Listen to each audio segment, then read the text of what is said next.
Alrighty, right. Part 2, Reverb and Ambience. All right, now let's take a listen to the verse area of this thing. Really bad. Said I'd give you the truth, boy, your situation. So the vocal wanted to have a slap on it, a rockabilly slap sound on it. So let's take a look at the vocals here. I went to the doctor. Here we go, vocal echo. See a send right there on the lead vocal. Then here's our return, vocal echo return. And so I ended up using this echo unit right here. It's a tape echo plugin. I went to the doctor. I was feeling. Without that echo, To the doctor.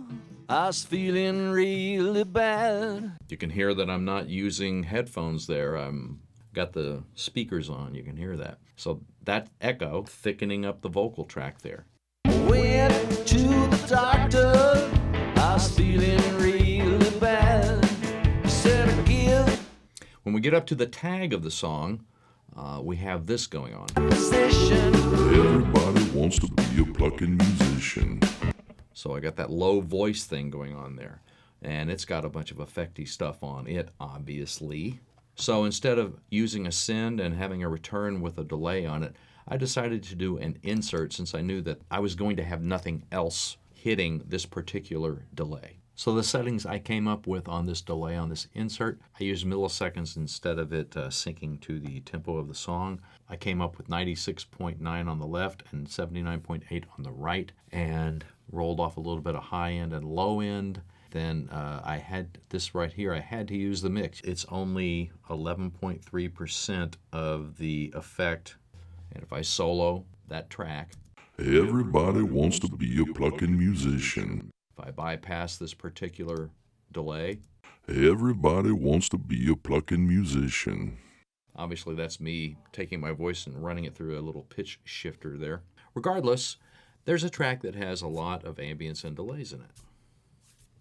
All right, now that we have a little bit of familiarity with reverb and delays and ambiences, when do you use them? How do you use them? What's appropriate? Well, it all boils down to taste. It's just a matter of, do I want ambience on this part in a song?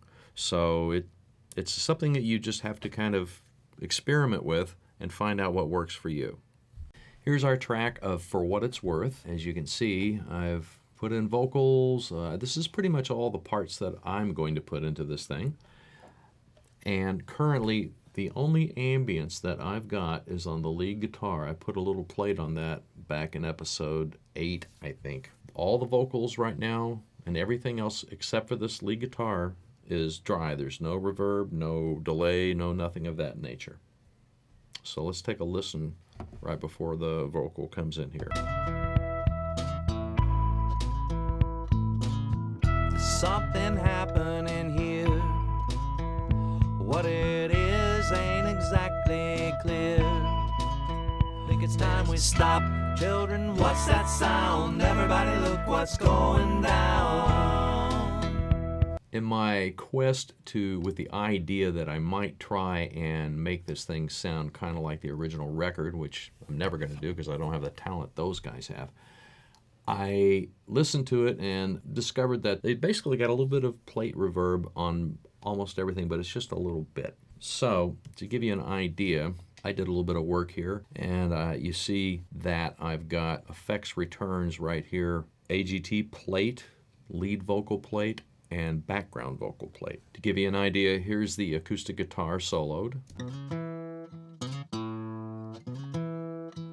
Here it is in the track. All right, I put a little bit of plate on it, and here's that plate on that acoustic guitar in the track.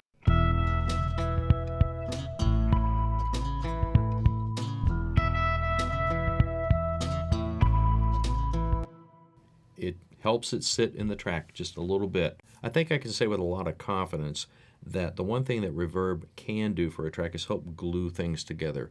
Whenever you go see a band or an orchestra, they're usually performing in a room.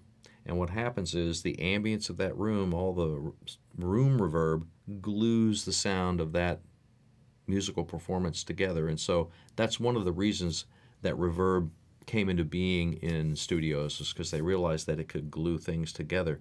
If you recall Phil Spector, he had the wall of sound. Well, basically his wall of sound was just a massive amount of reverb on everything. So the next thing I did was I realized that all the vocals have a touch of reverb on them. I put a plate on the lead vocal and a plate on the background vocals.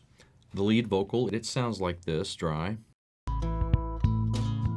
Something happening here.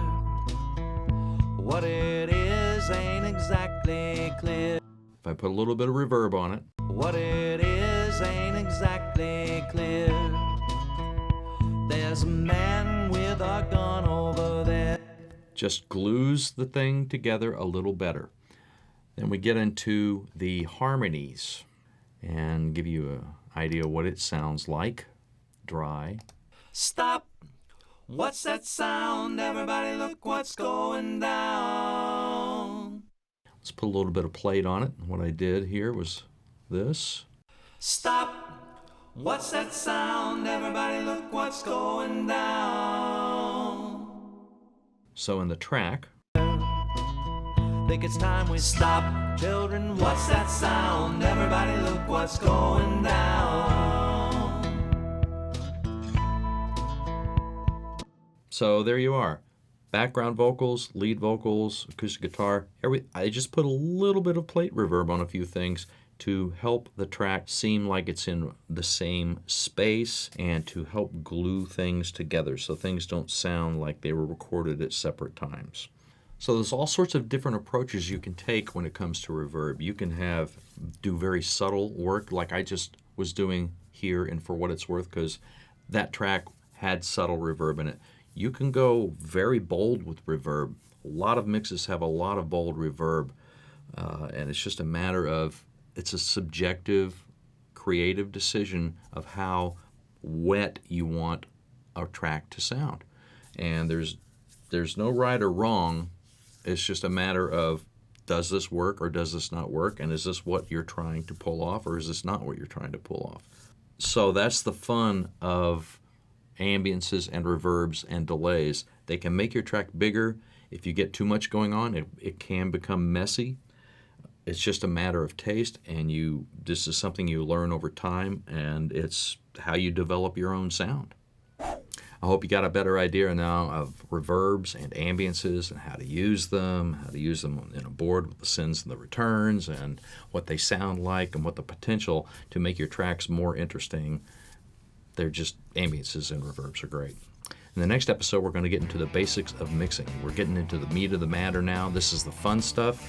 We're going to talk about the basics of signal paths and buses, VCAs, sins, returns, the different elements, how you can set up a mix in different ways. It's going to be a lot of fun. If you haven't already done so, please subscribe and continue watching the Home Studio for Beginners course here on Record, Mix, Repeat. I'm your host, Rusty Smith. Thanks for watching.